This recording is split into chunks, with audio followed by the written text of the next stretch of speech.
Won't you listen to reason? Will you open your eyes? It's a wonder what you'll find with an open mind. You may be surprised. Yeah, gotta get away from this illusion for the sake of the world. This delusion, it's gotta go.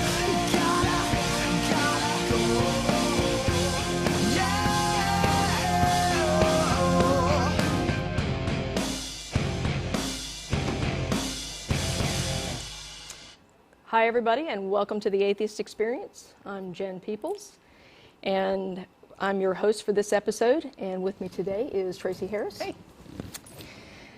It's Sunday, January 23rd, and this is the Atheist Experience, a live call-in TV show sponsored by the Atheist Community of Austin. The ACA hosts a number of events throughout the week. We have a weekly web radio show, The Nonprofits, which I believe Matt did do yesterday. We have a happy hour at the Dog and Duck Pub on Thursdays at 7 p.m., which we just had the coldest one on record. I think so, yeah. This past Thursday. We also host a lecture series on the first Sunday of every month. That's at the Austin History Museum. And of course, we have our regular Sunday activities, which starts with a brunch at Romeo's. Continues with the show today, and we'll wrap up tonight at El Arroyo for dinner. And we'll have that address up on the screen a little bit later. You can find out more information about our activities by going to our website, and that's at www.atheist-community.org. And so, take it away, Tracie. Yeah, today we're talking a little bit about a couple of atheist misconceptions. This would be misconceptions applied to atheists, not misconceptions that they have. Right. And I wanted to look specifically at why are you angry at God and you're searching for God. And I wanted to use an analogy of a person who has a family member who is ill with a potentially dangerous and treatable illness, who decides to treat it only using an alternative medical method such as homeopathy. It doesn't have to be homeopathy, just fill in the blank for any non-standard alternative treatment. They go to a doctor who advises them not to go to a regular doctor, that all medically trained professionals are in the pocket of big pharmaceuticals, it's a conspiracy, and they should trust this doctor and his treatments, and he's going to help them. You try to talk to the family member, you try to convince them that this is treatable. And it may not be 100% of a cure rate, but there is treatment for this that is effective and is demonstrated more effective than placebo, and that they should go and get the treatment that is demonstrated effective instead of putting their life on the line with something that's not been demonstrated to be effective in any sort of valid research way. But the person goes forward, they follow this doctor, and ultimately they die. After their death, because you are incensed at the death of your loved one at the hands of somebody who claimed to be a professional, who claimed to have knowledge that they were willing to follow, you then take up a blog, take up a YouTube channel, and you start telling this story. And you start saying, you know, this person went to this doctor, this is what happened to them, they went for these treatments, we tried to talk to them, there is an effective cure rate for this. They did not take advantage of that, ultimately they died, and I do blame this alternative treatment that is put forward that it does not work, it's not been demonstrated to be effective, here's the reality behind the research that is claimed for this, this is, you know, why it doesn't work, what's actually been shown to be demonstrated for it, which is nothing. And after you post that, you start hearing from people who say to you, I have the same story. I had a loved one that this happened to, or I was seeing this doctor and I almost died, and then I finally got to a hospital. I was taken to an ER where they finally treated me, and I found out that this really was helpful, and now I'm better. You get these stories from people saying, you know, this is a really bad thing and it does cause damage, and this same thing happened in my situation. You decide to put together an association to say we need to start telling people what's going on here. We need to make sure to get the word out. Maybe we should start printing some materials. We need to start looking at maybe doing something a little bit more for community outreach, educating people about the dangers of this. And as this movement grows, you're going to expect that more people who actually endorse this form of alternative treatment are going to hear about this, and they're going to react and they're going to object. Some of the complaints that you would expect to reasonably receive from somebody who would accept this would be just someone writing to tell you that you're wrong. You might get somebody who writes to tell you that you've just bought into that same big pharma conspiracy, and this medical science that you're touting is no better than this other stuff because all the research is jaded and biased because of how it's done, and that there is no real information, and that you're trusting the wrong people. And studies by, for these alternative treatments are not, you can't have them done, and there's things blocking it, and nobody wants you to know the truth.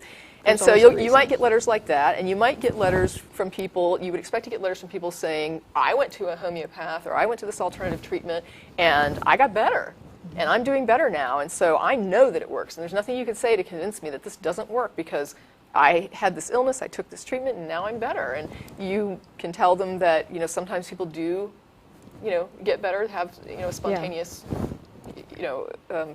remission. Remission, yeah. But that person's going to believe, they're going to tell you about their story, and they're going to say that's why they believe, and that's a letter you would expect to get.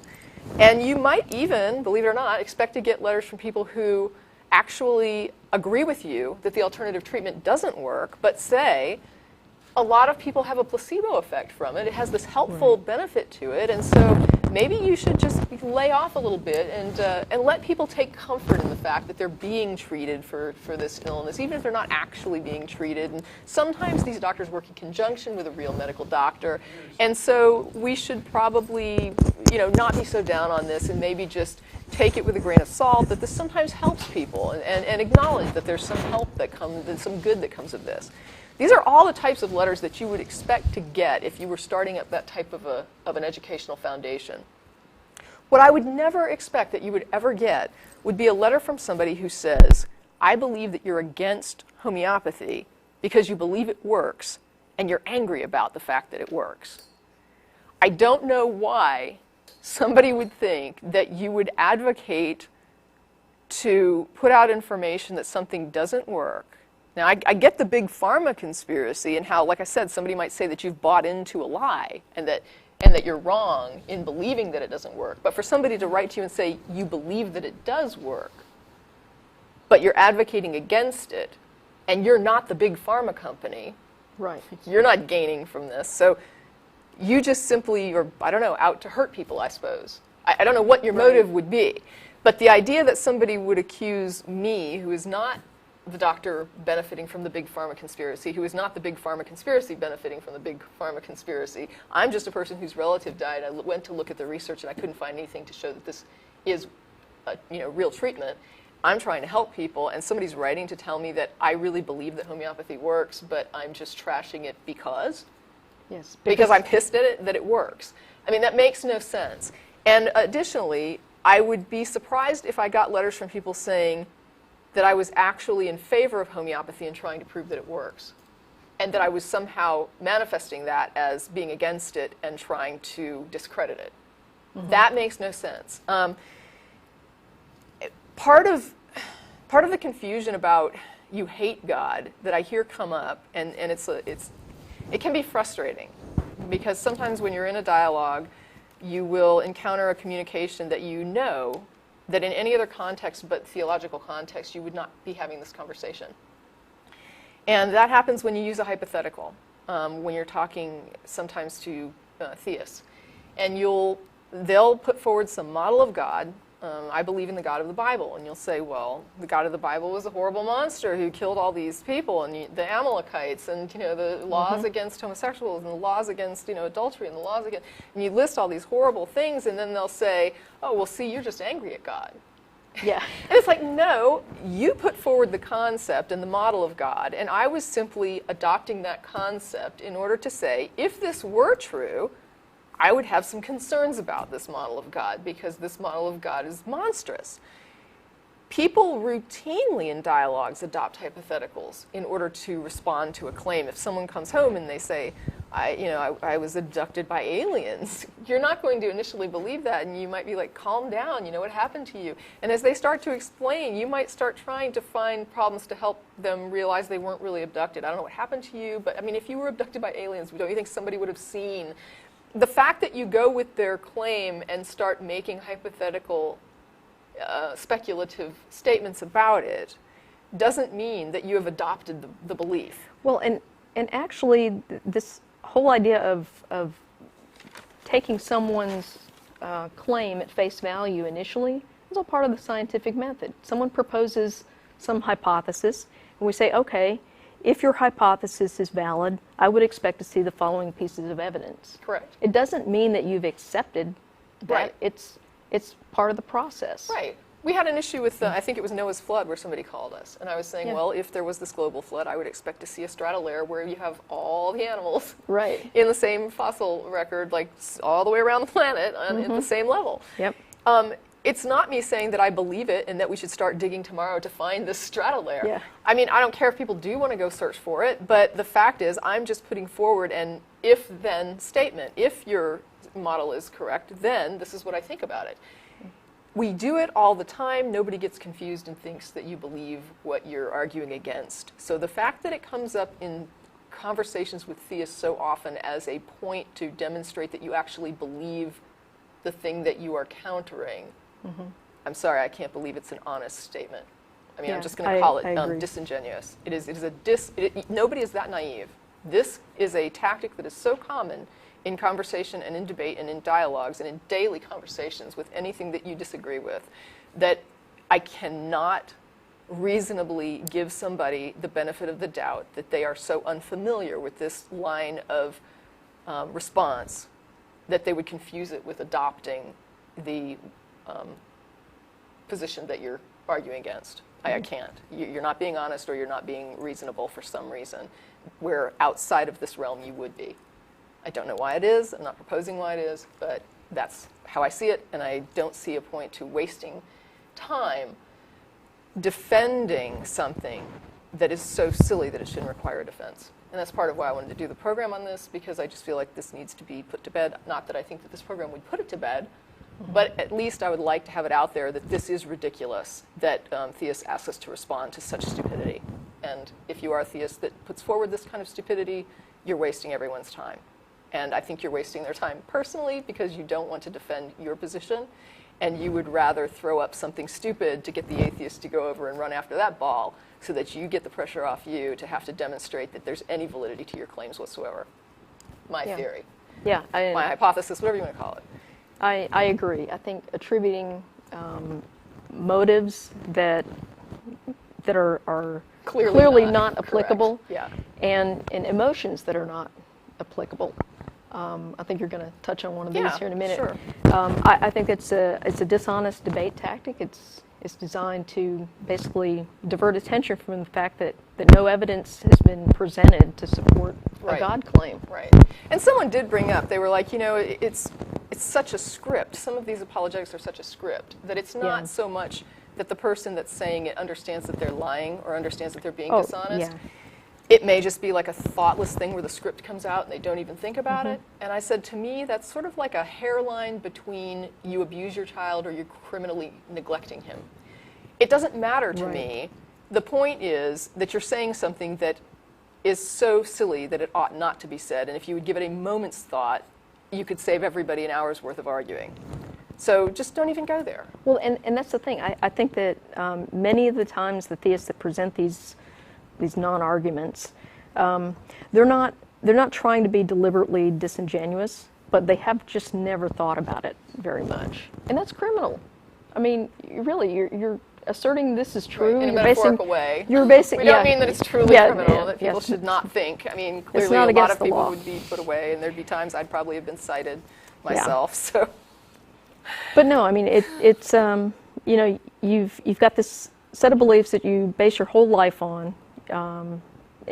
You're really betting your whole life on this, and you haven't given it much thought. Yeah, but I went to church. I was indoctrinated, and I acknowledge that. And part of that indoctrination was being fed scripts. So you're told this is what atheists believe, You're told this is what Buddhists believe. You're told this is what Hindus believe. You never speak to a Hindu or a Buddhist or an atheist about what they believe Right. because you already know, because your preacher told you.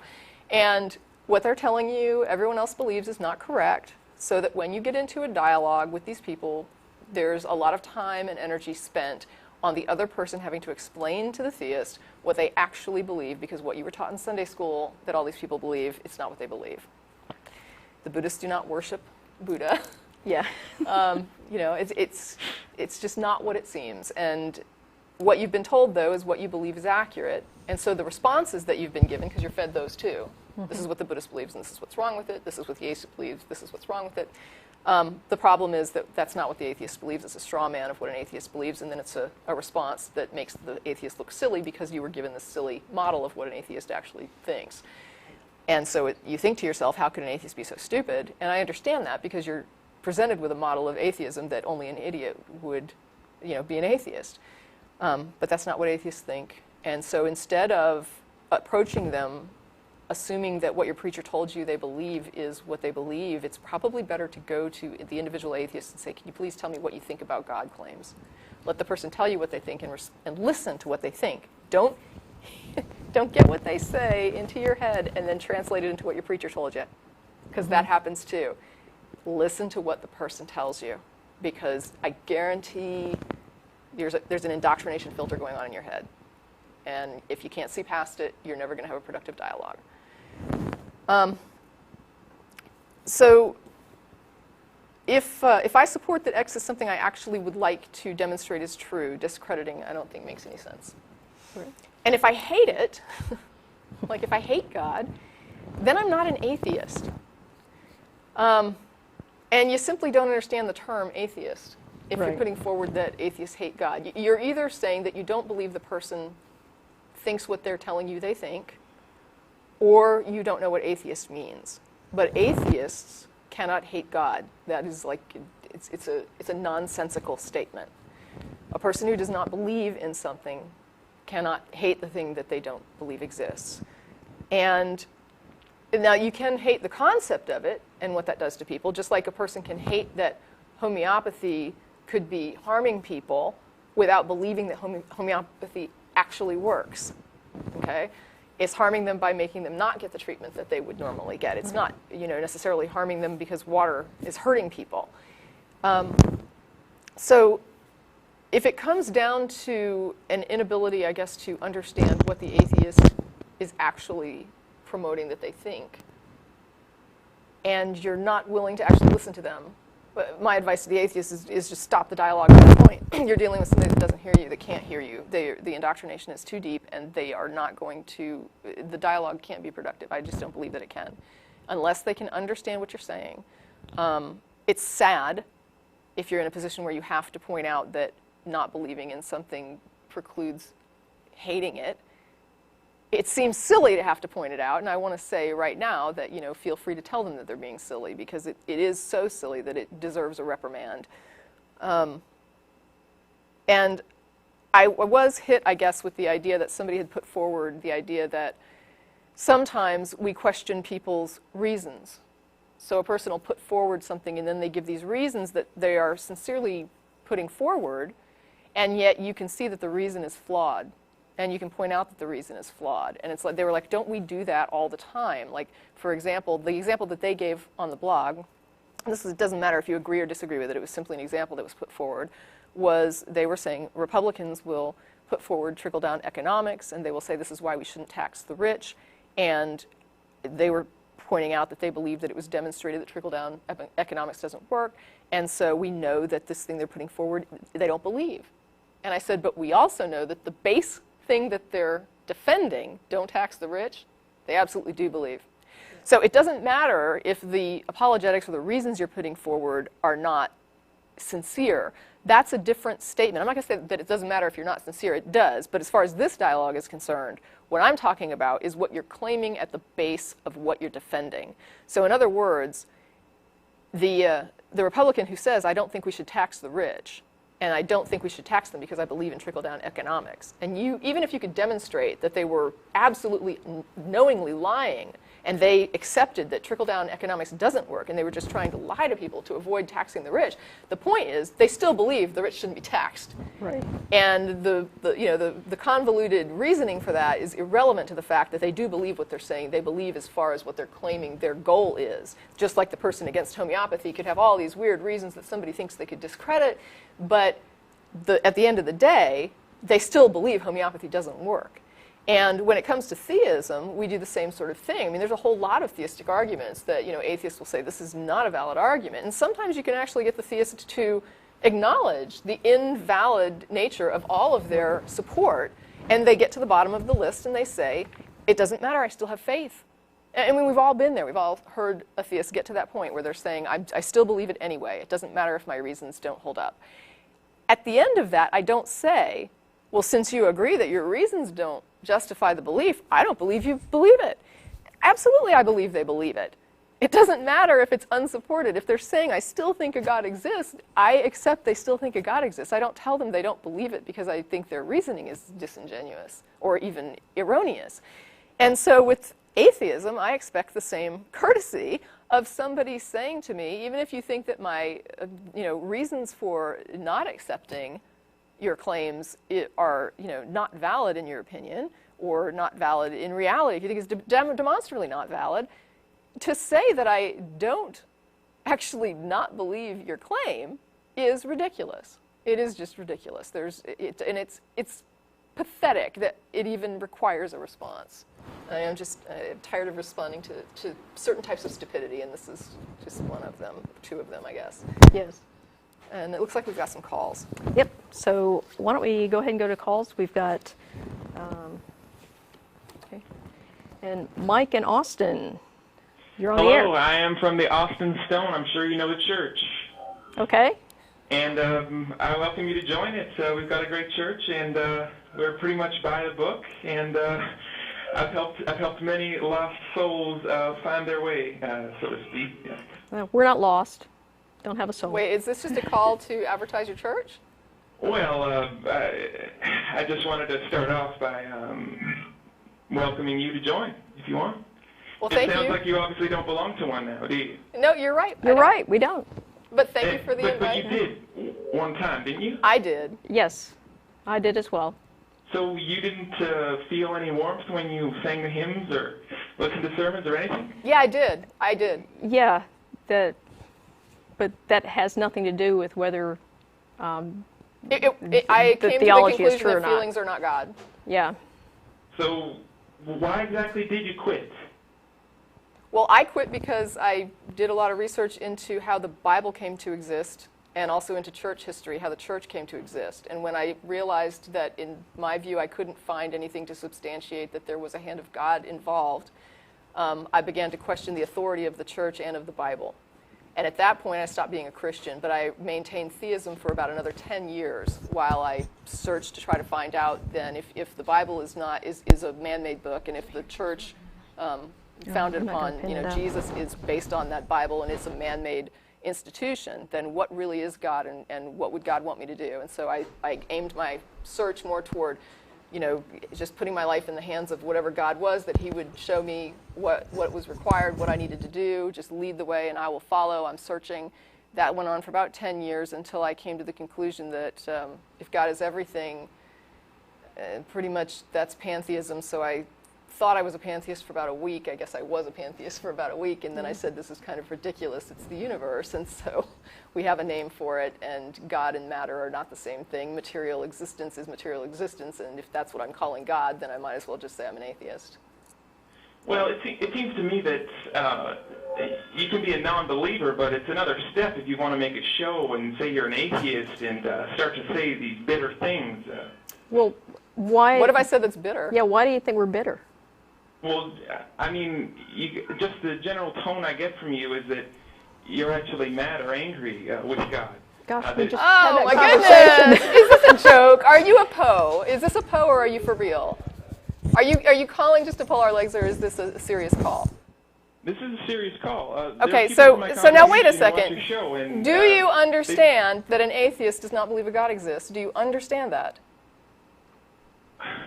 Do you understand that an yes. atheist does not believe a God exists? Yes, well, of course. Okay, then do you understand? Okay, I'm not accusing you of being stupid. I just want to make sure we're clear on our definitions. If you understand I don't believe a God exists, how does the statement "I'm angry at God" make any sense at all? Well, angry about religion, then. About you. This so-called institution, you call it.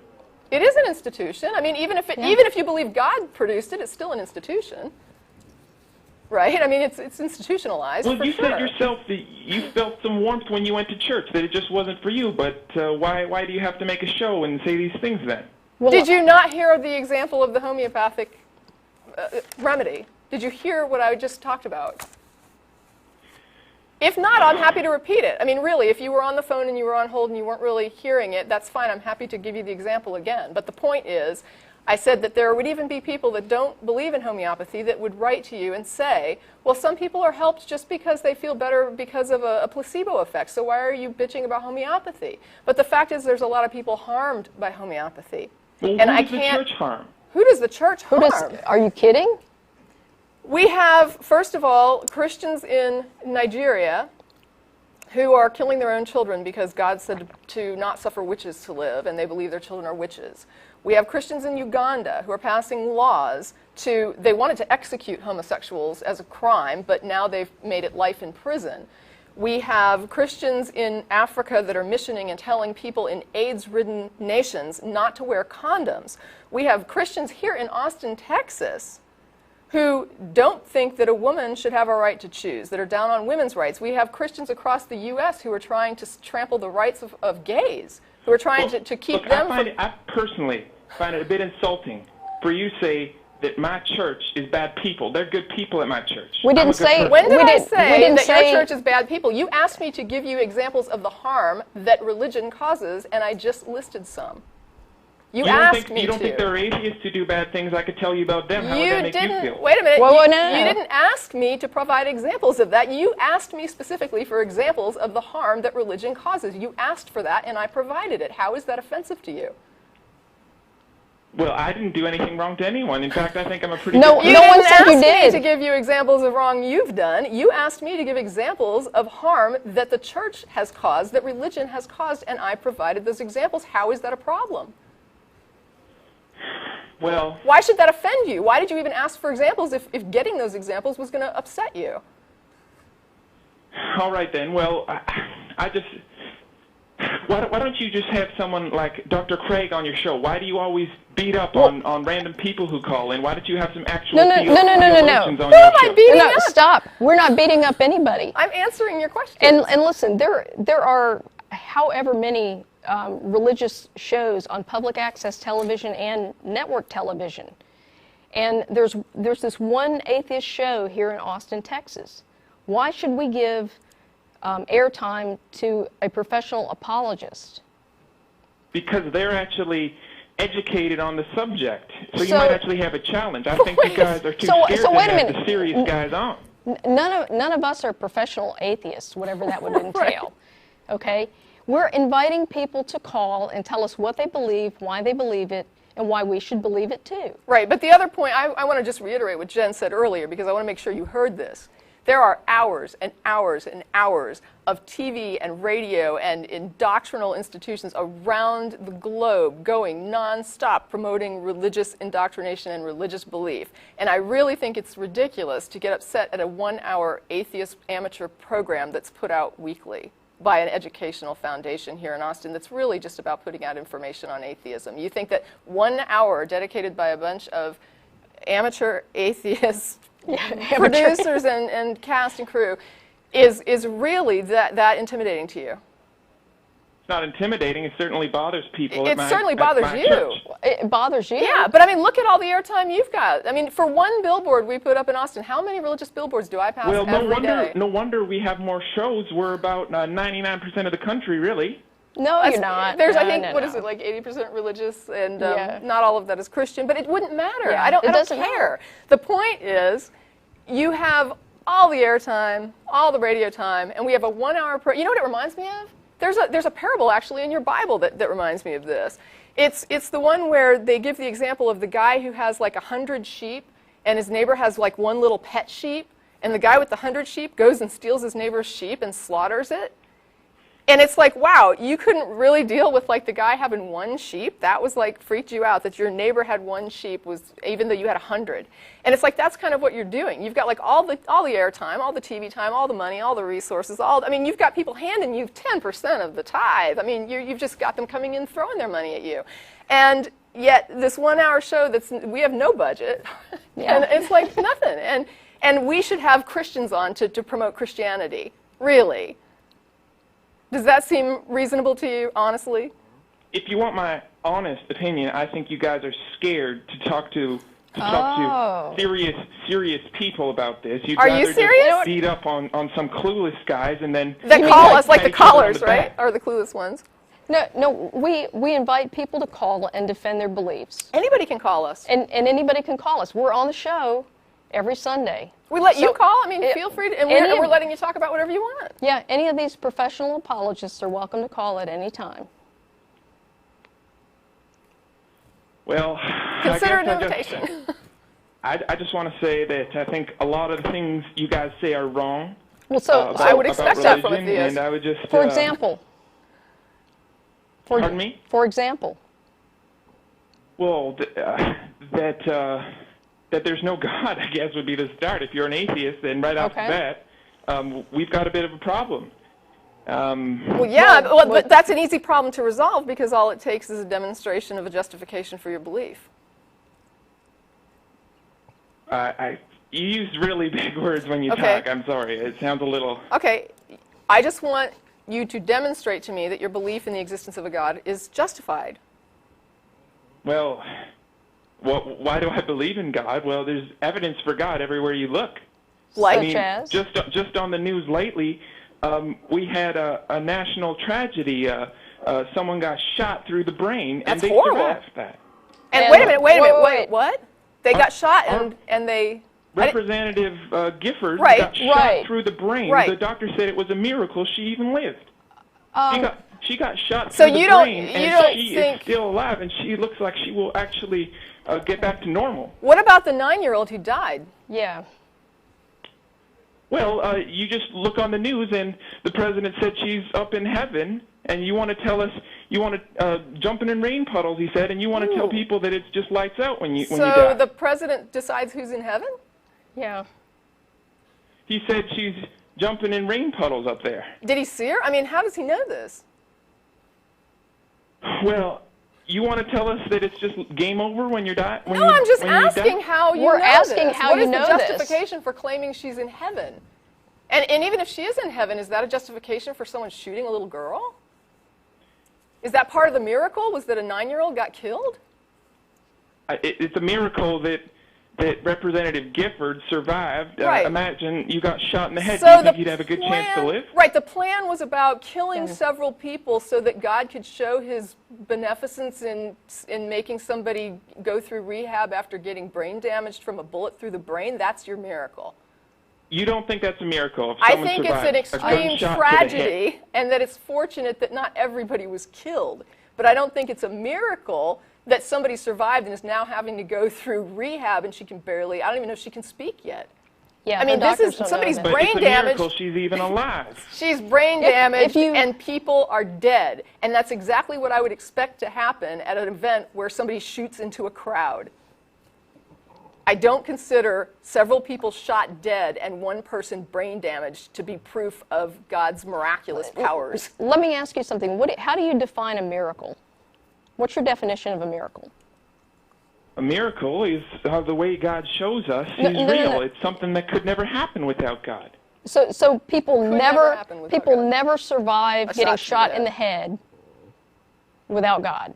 Without God, she'd be dead, just like most people who get shot through the head with a So bullet Most in their people. brain. Most So- people. But you admit so that how there's many- some people that get shot through the head that don't die. It's pretty rare. Right, but it happens. Right. 10% of That's people. why we call it a miracle. A miracle is Okay, a so a really miracle rare is a thing. rare event. It's not something that can't happen. It's something that could happen, but statistically would be rare. And in this case, it happens 10% of the Right. time. So anything that happens that's against the odds, which we would assume that in the universe some rare things will happen. Every time a rare event happens, you just say God did it. Is that what we're calling a miracle now? Well, I wouldn't say it's a miracle if you win the lottery, but I would say Why it's a not? miracle. Why not? It's a rare event. It's in fact. It's What is the statistical odds that determine a miracle? Like, at what point is it statistically become a miracle versus a rare event? I don't think you can just. You can't do science on it. That's because it's nothing to do with science. So we don't really know at what point rare becomes miraculous versus just rare. Well, this isn't something you study in a university. I mean, this is... Right, but you're saying that you recognize miracles, and I'm asking you what they are, and you're saying they're rare events. And I said, well, there's some rare events, like winning the lottery, and you said, but that's not a miracle. So I'm saying, when do we hit the point when a rare event is then determined to be a miracle? I think you guys...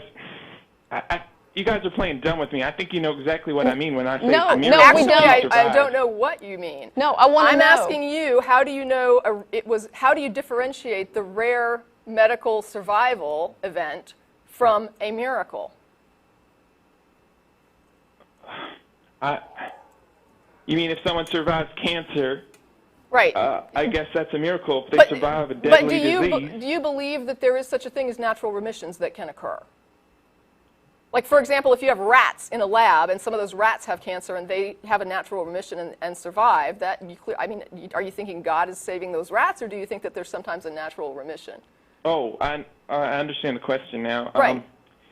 It's not always a miracle. First of all, I don't think God does miracles for rats. I think it's just for humans. Right, and I didn't think you did. I just wanted to make it clear. I mean, I didn't think that you did think God was doing miracles for rats, but I was trying to make you understand my question better.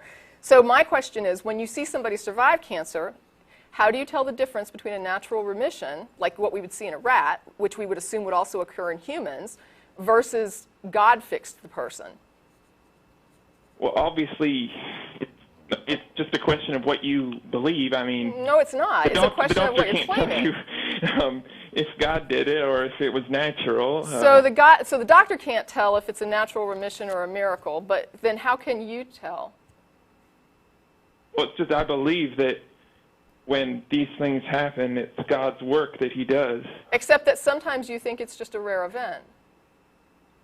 It's just a really good thing that happens that you didn't think was going to happen, and then it happens, and you say it's a miracle. And like winning the lottery. God loves you, and that's how He shows you He loves you, is He protects you. How do you differentiate between a rare event that you don't think is miraculous and a miraculous rare event?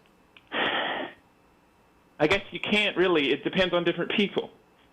You might ask different people. They might say it's a miracle. Some people might say it's never a miracle. I know they Maybe say they just one thing in their life is a miracle. Right. Some people might say, like, every day there's a miracle. I know that people say this because I talk to them all the time.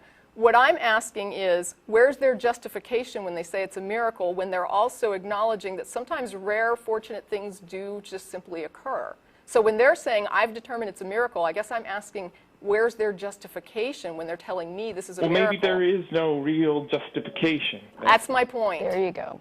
But that's not necessarily a problem. It is a problem. It is a problem. If you want me to believe... It's a problem if you care problem. whether or not the things you believe are true. If you don't care if they're true, then justification for them doesn't matter. If you care if they're true, then whether or not they're reasonable beliefs to hold and there is justification for holding them becomes important. Well, I mean, I just think it doesn't even matter. I think I don't even think it matters if it's true. If it makes you feel good and do good things. Okay. Well, in that case, then the dialogue is kind of over. And I don't mean that in any kind of an offensive way. But honestly, when the person on the phone tells us they don't care if their beliefs are true or not, they just simply hold them and they can't justify them and they don't care, then I don't really see a point in a dialogue, because you're saying that even if we could demonstrate you're wrong, you don't care. You're still going to believe it, or you're still going to say it's okay to hold the belief. And so to you, whether or not beliefs are true is unimportant. Well, maybe we don't have a justification for miracles. That doesn't mean we don't have a good church and we're not good people. I don't doubt that you're a decent person. I mean, if you were my neighbor, I would probably be fine with that. I don't think that you're, killing babies in the basement. I find all this stuff pretty philosophical, if you ask me. I don't think it has much to do with whether religion is good or bad. I mean... Well, no, I mean, whether religion is good or bad has to do strictly with what it does. And what I see is that there are some benefits to religion, such as it supplies like a good support structure. For example, you're saying you've got this good community of people that are at your like church. some people, they said the Bible helped them through like a time, like suicide. They thought they were going to commit suicide, and the Bible helped them. Well, that's not the same. There's a different issue there, because I sometimes wonder if Christianity specifically doesn't kind of rob us of our self-esteem by telling us that we're inherently depraved, and then give us back, that sort of, if you grovel, then you're acceptable to God, and that makes you worthy of something. But that's a whole different issue. Because right now, what I'm trying to say is that I agree with you that there are certain things, like the social structure of your church is probably very supportive, and it's a positive social influence on the people that attend there. I agree with you. I agree with that too. Right. Okay. But I also understand that there is a great deal of pain going on around the globe for religious reasons because of the same doctrines that are coming out of the same book, because people read that book and they read a lot of different things. And for every Christian that I've ever met who says, this is what really my religion is about, I've met other Christians who say, that Christian's not a real Christian, and this is what my religion is about. And so I have to look at Christians and say, what does each person believe and what are they doing here? And yes, there are some good people who are Christians, and there are some evil people also who are Christians. And it's the Christianity that seems to motivate some of these evil things. And before you react, let me just say, I don't think that people in Nigeria would be murdering their children as witches if somebody didn't tell them God wanted them to kill witches and convince them that their child was a witch. I think that is a superstitious belief that they were convinced of that is causing those deaths that would not be happening if they had a real-world perspective that says witches are not real. Well, I mean, my church doesn't I understand. You're not killing children. I get it. Your church is not doing that. You're a happy group of people that has a community going on, and it makes you happy. The problem is, this is a belief that proselytizes all around the globe, and different people interpret it in different ways, and it causes a lot of harm. Most of the harm that comes from the religious teaching seems to be connected to the supernatural and superstitious parts and claims about it. The parts that are good are the very real things that we agree are good, that are like you're talking about, the social structure. We get together, we sing songs, we feel happy, we like each other, we rely on each other. If someone needs help, we come together and help them. All of that is community, it's good. It would be good whether you were a social group or a church. It would still be good either way for you people to come together and be a good community group of people. I would support that. What I have problems with is when you start teaching people things that are superstitious and supernatural that a lot of uneducated people get a hold of, don't know how to interpret, and start hurting each other. Or you get some people who are educated who hurt people, who are like voting and saying, gay people need to be not treated like other people. They need to be treated less than other people. Or they need to be, that women shouldn't have the same rights as men. Or that, when you start getting things like that, these are people that did get a regular education who don't know how to read this and not make it hurt people. So what I'm saying is, maybe if we took the good parts of it that you're saying are the good things, like the You mean community, we need to make a new Testament with no supernatural things? I'm saying maybe we can just take the good community aspects of what you do as a church and hold on to those things, and maybe weed out some of the stuff that you're saying we can't really demonstrate, and maybe it's not true, but we don't really care. Let's care. Is that what your organization does? It's sort of like you help people, but you have no Bible, you have no... We are a community group. We're pretty small. Yeah. I'm going to admit we probably don't have the resource power that your church has behind it, for sure. But we do our part. We have like an Adopt a Street cleanup, and we have a blood drive, and so we do community efforts, and we try. We're not a humanist group. Now, I will tell you that there are secular organizations that are... Do you guys belong to other organizations?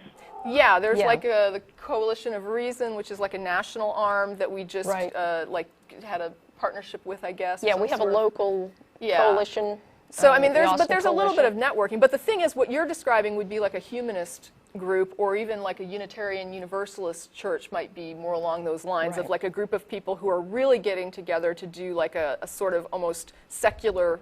I don't know if it's correct or incorrect to call it a secular religion, but it's almost like a secular sort of, we believe in helping humanity. Yeah. And so there's a group called humanists that would be secular, generally. You don't have to be secular to be a humanist, don't get me wrong, but Right. their goal is just sort of like, let's promote the welfare of the human good. And I think that's fine. I thought all you guys did was just go out and do protests and say you don't like religion. I didn't know you actually did. We also do protests, but Yeah. honestly, I mean, there's some things that we protest that there are church groups that would protest as well, and Exactly. that do protest as well. For example, was it the People United or Americans United for Americans Separation United, of Church yeah. and State is headed by a minister Yeah. who believes that the government should stay out of religion. And so he wants to see that separate because he believes that his religion is better served by not having the government involved in what they're preaching and what they're doing. And so that is an area where we are aligned with certain churches who believe that it's best that the government stays out of religious belief. And so we believe, of course, from the secular side that it's good that religion stays out of the government. And so we see it both as a mutually beneficial thing, agreeing that religion benefits when government doesn't run it, and government does well when it handles the secular concerns and lets religion handle, the people that are religious and let them figure out what they want to do with their own Yeah. religion. That's up to them. It's a personal, private decisions for them to make, and not something the government should be dictating. Well, thanks so much, guys. I think I have good news for you because I don't think most people, I don't think most people actually like the bad parts of the Bible. So they would like to get rid of that too, maybe. But I hope it you're would right. be hard for them. I hope you're right, and I thank you for your call. Yes. Okay. Well, that was interesting. It was a good call. Yeah. I appreciate the call. Okay. And we have about 15 minutes left in the show, actually about 13 minutes, I think. Just as a reminder, we'll be at El Royo immediately after the show, actually about 30 minutes after the show. And let's, okay, I'm reading a note from the studio, but it's an old one. Anyway, we're going to El Royo after this, so join us there, please. And we'll go on to the next caller. We've got Miriam in Greencastle, Indiana. Hi, Miriam. Hi, Miriam. Hi. Hi, what can we do for you? What? Sorry. You're on. You're on the air. Okay, I'm having a real trouble hearing you, but I think I can get by. I have a few questions about debating theists. Okay. Okay. Okay. The first question is, how do you respond to when they say God's ways are above us? God's ways are above us?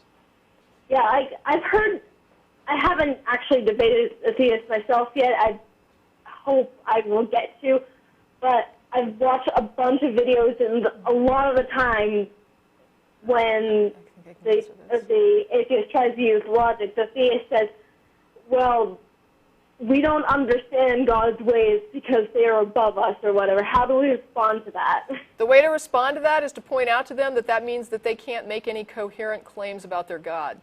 Yeah. Okay. Yeah. If they can't understand their own God, how can they be telling you about it? Yeah. All right. Yeah. Thanks for that. And if they can understand it, that means that you can make claims about it too, and they can't claim that you don't understand it, but they do. Thank you. And the other question I have is, when having a debate with a theist, what do you start out with? Because I'm kind of lost. Okay. You can't start out a debate with a theist because you're responding as an atheist. So the debate with a theist always has to start with what they believe and why they believe it. That's going to drive where the discussion goes, because you don't believe, I'm assuming you're an atheist, and if you are, you don't believe that a God exists, and that means that you can't really respond to them or initiate with them about their God, and I mean, other than asking them, what do you believe and why do you believe it? Yeah. You have to wait until you hear what they, just like I was saying about the theist has to hear what the atheist thinks, and he can't assume it. It's the same for you. You can't assume that a theist believes anything. You need to ask them what they believe and why they believe it, and then listen to their response, and then give a thoughtful response back. All right. Thank you so much for your advice. Sure. And by the way, you said you're amateurs, but you do really sound professional. I've watched a lot of videos, and you really sound like... I don't know whether to be talking flattered about, so or feel sorry I'm for gonna you. talk to you. Okay. Thank you so All right. much. Thanks, Miriam. All right. Okay. And next we have Daniel in Baltimore on line 3 here. Hi, Daniel. Hi, You're Daniel. on the air. Hey, hi, this is Daniel. I just wanted to give you, just get to my question real quick. I want to give you a little bit of background, but I'm currently, well, I guess I was raised like a traditional Jewish, but not religious. Sure. And I became very religious, and actually became a Hasidic Jew. Oh, wow. Like many years ago, after high school. Okay. And recently, over the last few months, after doing a lot of research, initially trying to help, I guess, in my terms, thinking that I was helping other Jews kind of come back to Judaism. Also, trying to debate with atheist Jews to bring them back to Judaism, and I kind of come to the conclusion that it was all nonsense, anyways. Okay. So I've become an atheist in worldview. But I'm married. I'm married to an Orthodox woman, and we have children that we're raising Orthodox. And I haven't come out to anyone in my community. I really do still enjoy living in an Orthodox community. I really enjoy the customs and rituals. I just don't feel that they have any significance spiritually or anything. I don't really believe in deities or whatnot anymore. I still know if that makes sense. It does. Is it dishonest for me to do that? Now, what is the question? Is it all right? Is it dishonest? Dishonest. Ooh, that's a tough one. Yeah. That's a personal question. I mean, Yeah. whenever I get questions like that about this is my personal family situation, and I have a lot at risk if I come out, and should I come out because I feel like I'm lying and living a lie? My answer is you have to think about what is the worst thing that could happen if you come out, and then ask yourself if you're ready to deal with that. And if you're not ready to come out. And until you can look at that and say, here's all the things that it could cost me, and I can handle that, I'm not going to tell you that I'm going to put any pressure on you to come out. I just couldn't. Right. So if I understand I this... have one additional question on top of that is I guess my biggest concern, I'd be fine, being in the closet. I don't really have such, I mean, I do have a little bit of an issue with the dishonesty issue, but other than that, I don't have a big moral dilemma with it. My main issue is like my kids and the idea of raising them with beliefs that I don't feel are healthy. But yeah, that's a big issue. Is it possible? Can I just ask you, if you did come out as an atheist and said I don't believe this, but I just want to live in the community? I mean, would that be accepted? I don't know. I'm asking. Well, would you be ostracized? Be in the terms that they'll like. I mean, in the sense that I'll probably still be like, I won't be shunned per se, but I wouldn't. Okay. I would be shunned in a certain sense where people probably wouldn't come over to our house to eat like come for Sabbath and things like that, or have events that they'd probably be very. Certain people who are very close-minded probably would not want me around, which is fine. But it's and my main thing is also I'm nervous about how my wife would deal with it also. Right. Yeah. I really don't want to split up our family because of it. How old are your kids? Sorry? How old are they? I have a son who's 1.5 and a newborn. Yeah, that's going to get tougher when they get older. But that's up. I mean, you've got some time, I guess, to sort of sort this out. But just from the letters we get, I don't think it's something that you're going to be able to sit on for long. Once the kids start being indoctrinated, it's going to become bothersome. But at the same time, that's just a general sort of feeling I get from my past viewer mails. But you could be the exception or something. I don't know. But this is not something where I'm personally not going to judge you. I mean, if other people want to, they can. But I didn't have that much riding on my coming out as an atheist, and so it's hard for me to look at somebody who actually has real penalties facing them and say, oh, you need to come out too. I mean, that would be super easy for me to do, but I'm not in that position. Yeah. All right. And I mean, if it's any consolation, there are Jewish communities that are very accepting of atheists in their community. So it may be that your particular community is not accepting, but you might be able to find one that is. And, you know, that might be some kind of compromise. Good luck with it, though. Yeah, it's not an easy situation. I appreciate it. Thank you. And keep up the good work. I love the show. Thank you. All right, thanks. All right, take care. Yeah, those family questions are the toughest. Oh, yeah. So we've got, looks like David in Dallas. Okay. Hi, David. Good afternoon. Hey, you're on the air. And we've got less than 4 minutes, so be quick. All right, I'll be as fast as possible. A little background, I'm an atheist, and I've been invited to go to some apologetics classes at a local Baptist church.